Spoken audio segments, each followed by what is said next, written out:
Hello audience, this is me doctor Khizar Hayat. और आज मेरा 75 हार्ट चैलेंज का 7वां दिन है।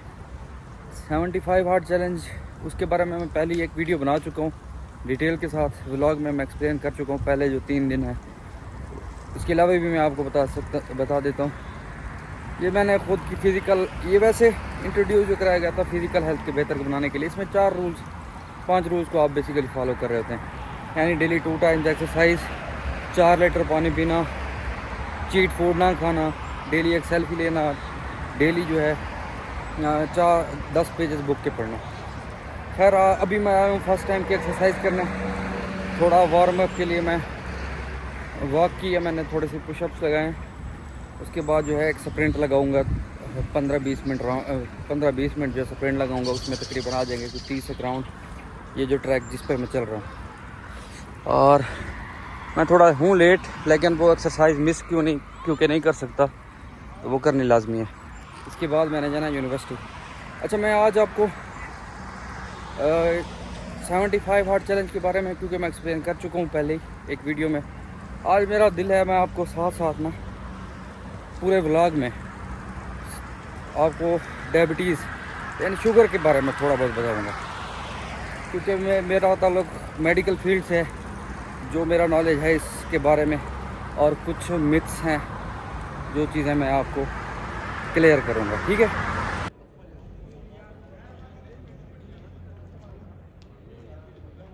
आज आखिरी दिन है हमारा, और मंडे को जो है वो हमारा स्टेट एग्ज़ाम है।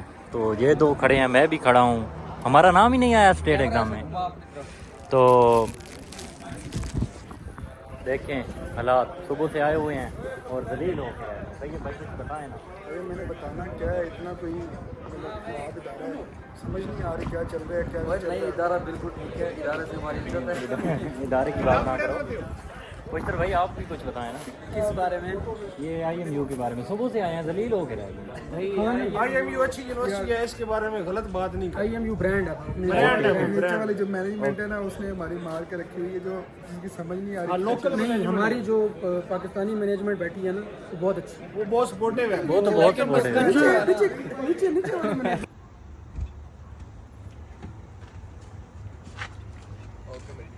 यार साहब चले हो कला छड़ के, ये तो बेवफाई हुई ना।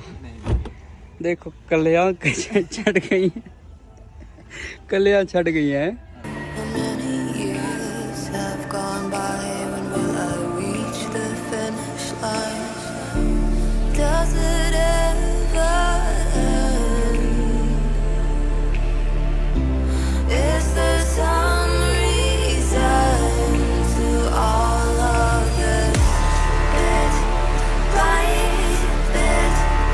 आज वैसे डे 5 है, और जैसे मैंने आपको वीडियो में बताया था, इस टाइम मैं सेकंड टाइम की एक्सरसाइज यानी करने की एक्सरसाइज तो नहीं, आज मेरा इरादा है यानी मैं वॉक करूँगा। वैसे 1 घंटा एक्सरसाइज करता हूँ, 2 घंटे मैंने मुसलसल वॉक करनी है, क्योंकि आज संडे था और मैं फ्लैट पे बिल्कुल अकेला, और बैठे बैठे मैं बोर हो गया था।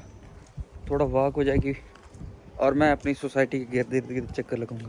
तो मैं आपको बता क्या रहा था इन शुगर के बारे में, जिसको हम अपनी ज़बान में शुगर कहते हैं, बीमारी ज़ियाबतीज़ कहते हैं उसको उर्दू में, और हमारी मेडिकल टर्म डायबिटीज़। अच्छा जी, इसके बारे में मैं आपको कुछ बताता हूँ, जो हमारे लोगों के अंदर कुछ गलत फहमियाँ हैं इसको लेके। वो ये सबसे पहली कि शुगर जो है वो ज़्यादा मीठा खाने से होती है, यानी ज़्यादा चीनी या ज़्यादा मीठी अशिया मिठाइयाँ खाने से। जबकि हकीकत ये है कि डायबिटीज़ जो है उसकी 2 अक़साम हैं।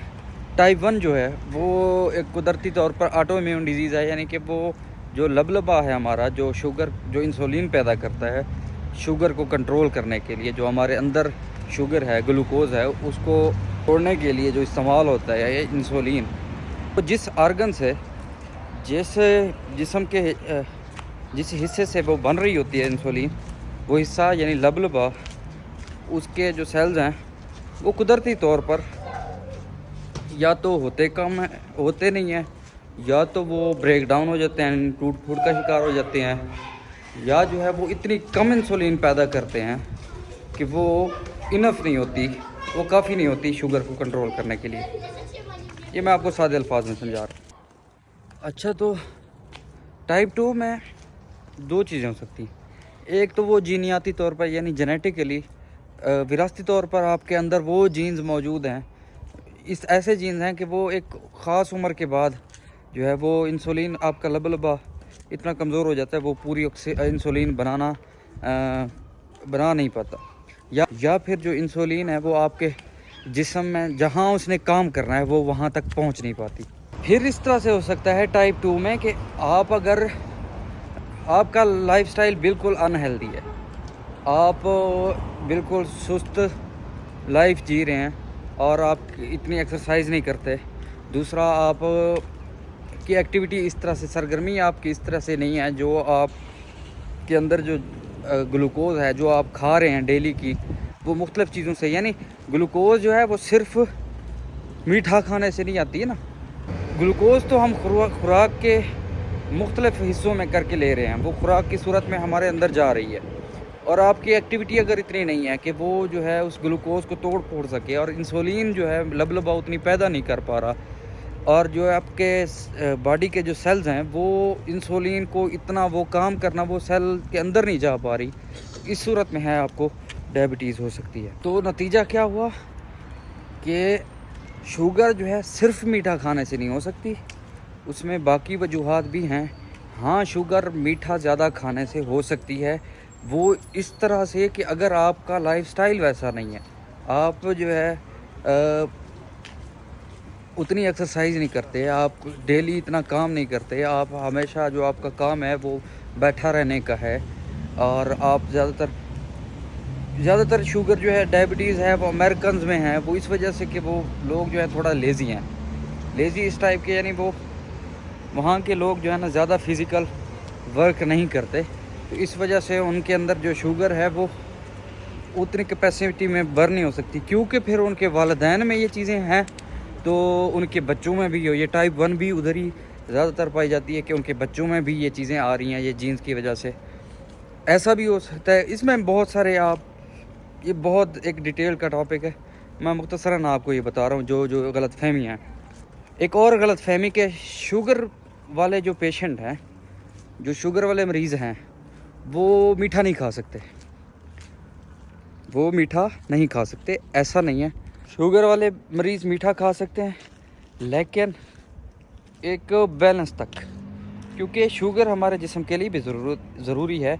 जो एनर्जी हमारे अंदर है वो सारी उसी ग्लूकोज़ के थ्रू है, वो टूटती है तो हमें ताकत मिलती है, जो हम चलते फिरते हैं, बोलते खाते हैं, तो वो ताकत जो है वो उसी शुगर से आ रही होती है। और एक तीसरी बात ये कि जो इंसुलिन है वो नुकसानदेह है, कुछ लोग जो है इसके बारे में अच्छा रिव्यू नहीं रखते कि टेबलेट्स पे होता तो अच्छा था। तो मैं आपको बताता चलूँ, जो टाइप 1 होती है, जो बच्चों में होती है, वो हमेशा इंसुलिन से ही ठीक होगी, या उसके लिए हमेशा इंसुलिन की ज़रूरत पड़ेगी। हाँ, उसके साथ साथ कुछ ऐसी टैबलेट्स भी ज़रूरत होती हैं जो इंसुलिन को उसका काम करने में मदद करेंगी। और टाइप 2 में कुछ पेशेंट्स को इंसुलिन की लाजमी ज़रूरत पड़ती है, क्योंकि इंसुलिन जो है वो लबलबा बना बना के थक चुका होता है, वो अब उतनी कैपेसिटी में नहीं बना पा रहा होता, और इंसुलिन जो है वो अपनी जगह तक नहीं पहुंच पा रही होती, तो उसके लिए टैबलेट्स के साथ इजाफी इंसुलिन की भी ज़रूरत पड़ती है। और इंसुलिन यूज़ करने का जो फ़ायदा है, वो फ़ायदा इस तरह से है कि इंसुलिन जो है वो शुगर लेवल के हिसाब से एडजस्ट की जा सकती है, कम या ज़्यादा, और जो है मौसर भी होती है वो। लेकिन उसका एक नुकसान मैं आपको बताऊं वो इस तरह से कि वही एक पिछली मिथ के, अगर शुगर वाला पेशेंट जो है वो ज़्यादा मीठा नहीं खा सकता, उसने मीठा खाना बंद कर दिया और साथ ही वो इंसुलिन लिए जा रहा है, तो फिर वो हाइपोग्लाइसीमिया की कंडीशन में जा सकता है, यानी शुगर जो है उसकी कम हो गई। और एक अहम बात वो ये कि डायबिटीज़ जो है यानी ज़ियाबतीज़ वो सिर्फ़ ये नहीं कि ब्लड में शुगर बढ़ी रहती है, तो उसके असरात दूसरे भी हो सकते हैं। तो उसके साथ साथ असरात के साथ साथ मैं आपको कुछ चीज़ें बताता जाता हूँ जिनका एक ख्याल रखना चाहिए कि वो जो है शुगर पेशेंट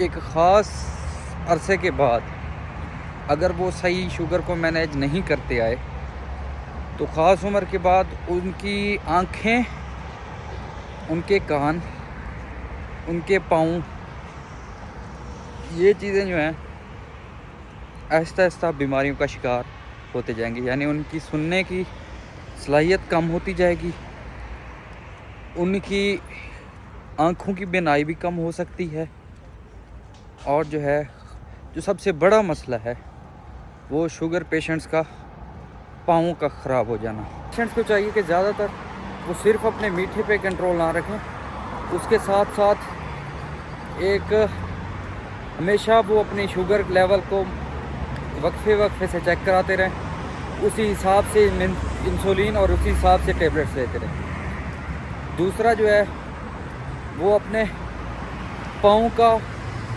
अपनी नज़र का, अपने दांतों की सफाई का, और अगर बहुत ज़्यादा कोई स्ट्रेस वाली कंडीशन में है तो कोशिश करें उस माहौल से निकले, क्योंकि ये स्ट्रेस वगैरह ये चीज़ें जो हैं शुगर लेवल को बढ़ा देती हैं। अक्सर ये देखा गया है कि डायबिटीज़ के जो मरीज़ हैं एक ख़ास अरसे के बाद उनके जो है पाँव ख़राब होना शुरू हो जाते हैं, उन पे हल्का सा ज़ख़म लगा और वो ज़ख़म बढ़ता बढ़ता बढ़ता एक हद तक पहुंच जाता है कि वो पाँव काटना पड़ जाता है। क्योंकि जो छोटी जिस्म की छोटी रगें होती हैं गोश्त के अंदर, जो हमारे जिस्म को सप्लाई कर रही होती हैं खून, वो जब वो छोटी, जिनको हम कैपिलरीज़ बोलते हैं, वो उस पोजीशन में उस टाइम पे वो इतनी बारीक होती हैं। नॉर्मली जब एक बंदा सेहतमंद होता है वो इतनी बारीक होती हैं कि उनमें खून जो है, खून के अंदर जो जो अज्जा हैं, जो जो चीज़ें हैं वो क्रॉस कर जाती हैं, यानी उस रग से वो आगे ट्रांसफ़र हो जाती हैं फिर टिश्यू में, यानी गोश्त में, फिर वहाँ से जो है वो अंदर भी आ जाती हैं। और डायबिटीज़ के पेशेंट में वो रगें जो हैं वो सख्त हो चुकी होती हैं, स्टेनोटिक हो जाती हैं।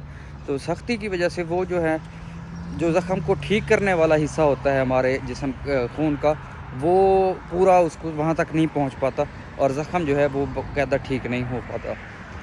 डायबिटीज़ में शुगर पेशेंट का एक ख़ास अरसे के बाद नज़र का कमज़ोर होना शुरू हो जाती है, और नज़र भी मुसलसल अगर उसको कंट्रोल नहीं किया गया तो फिर वो ब्लाइंडनेस यानी अंधेपन का भी शिकार हो सकते हैं। तो उसकी वजह क्या हो सकती है? उसकी वजह यह है कि ब्लड शुगर लेवल को कंट्रोल नहीं किया जा रहा, तो हमारी आँखों के अंदर भी छोटी छोटी रगें हैं, ब्लड वेसल्स हैं, हमारे कान के अंदर भी, तो वो जो है उनको डैमेज कर देती हैं। उसमें यह है कि दो किस्म की, या तो वो रगें नई बन, उसमें ये भी हो सकता है कि नई रगें नहीं बन पा रही होती जो खून को, और जो है पुरानी जो रगें हैं वो टूट फूट का शिकार हो जाती हैं, और आहिस्ता आहिस्ता ये ब्लाइंडनेस की तरफ, अंधेपन की तरफ लेके जाता है और बहरेपन की तरफ भी लेके जाता है।